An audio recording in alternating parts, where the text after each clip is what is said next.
Nobat at Kunda. Now, in recent days, farmers in Western Uganda have been up in arms, appealing to the government for assistance after the prices of maize grain dropped to 450 shillings per kilogram. In some cases, now some of these farmers say they had taken loans advanced by the Parish Dev't Model, among others, and were facing ruin. Some of the challenges they face include post-harvest handling and food safety issues. Now, Chariton Namuwoza, the CEO of NOGAMU, a major advocate of organic farming, is here to break down the issue. Good evening, and thank you for joining us on Weekend Edition. Good evening, Mildred, and thanks for hosting me again. Now, what do you make of a farmer who says they use the Parish Dev't Model funds to grow maize with the hope of a positive outcome before the product dropped, before the prices dropped to 450 shillings per kilogram? I think this farmer should have been informed that there are some factors in the market that will dictate what prices that they will fetch when they sell in these particular markets. And you might know that one of the key reasons why prices fall is the forces of demand and supply. And in some cases where, let's say, the prices are high, many farmers will run to produce that product or that, the produce that has attracted a higher price. And as soon as all the farmers produce, obviously there will be, a big harvest and a big supply. And that means that prices will fall. That happens to most of the agricultural products. But there are other factors like the post-harvest handling factors. You might know that about 2 years ago, Uganda faced a big problem in accessing the Kenyan market for grains, for instance, where because of the issue of aflatoxins, the Kenyan government decided that they should not import Ugandan maize anymore. And that meant that the demand for our supply, because 90% of our maize that is exported out of Uganda actually goes to Kenya. So that's a very significant market, and a policy action such as reducing the importation of maize to Kenya actually impacts negatively on us, and that means the demand for that maize is going down, and that means the prices will also go down. These are forces of demand and supply. So is there hope for this farmer? There is hope, because there's got to be a way that this farmer is helped. First of all, and I keep putting this question to Ugandans, when we were growing up, we used to have granaries everywhere, and we would grow the maize and keep it in a safe place until that time when it would be sold. Today, you find bad practices by the farmers and sometimes by the traders that buy from these farmers.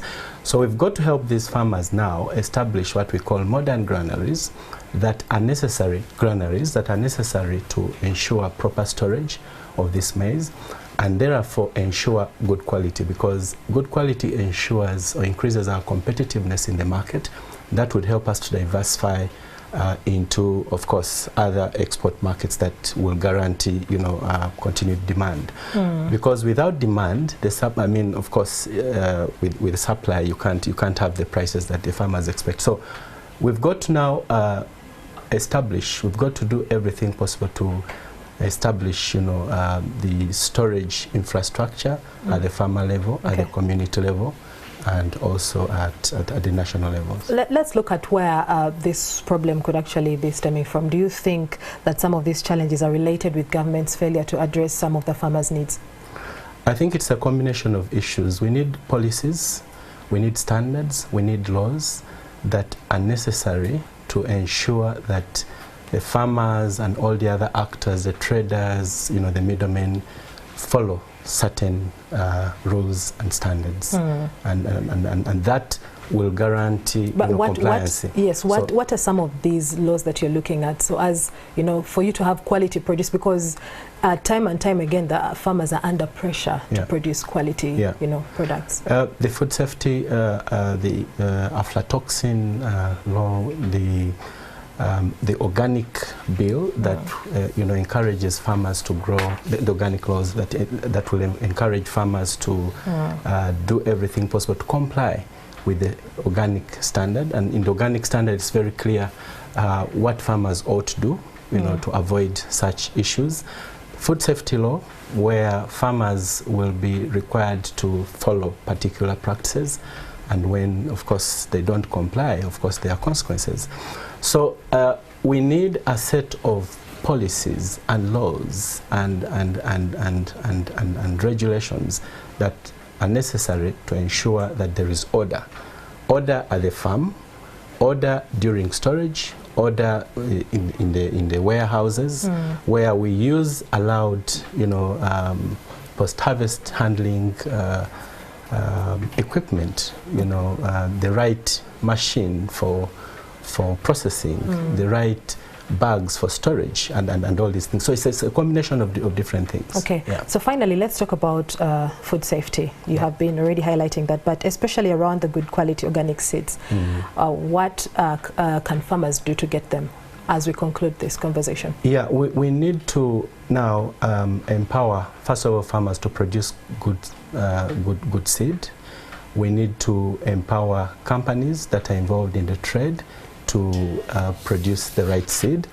And of course, we've got to put in place, as I said earlier, the necessary laws and regulations to guide the production of seed, the production and trade of the seed, because there is a lot of fake seed out there, and the farmer sometimes does not have an option. They go to the market and they see this brand expecting to find the best seed, and when they plant, they lose. So there's got to be the requisite policies and laws that will call these different actors to action. Okay. Yeah. All right. Thank you, Chariton Namuwoza, the CEO of NOGAMU and a major advocate of organic farming. Now, this conversation takes us in for a short break. When we return, NTV Weekend Edition continues shortly.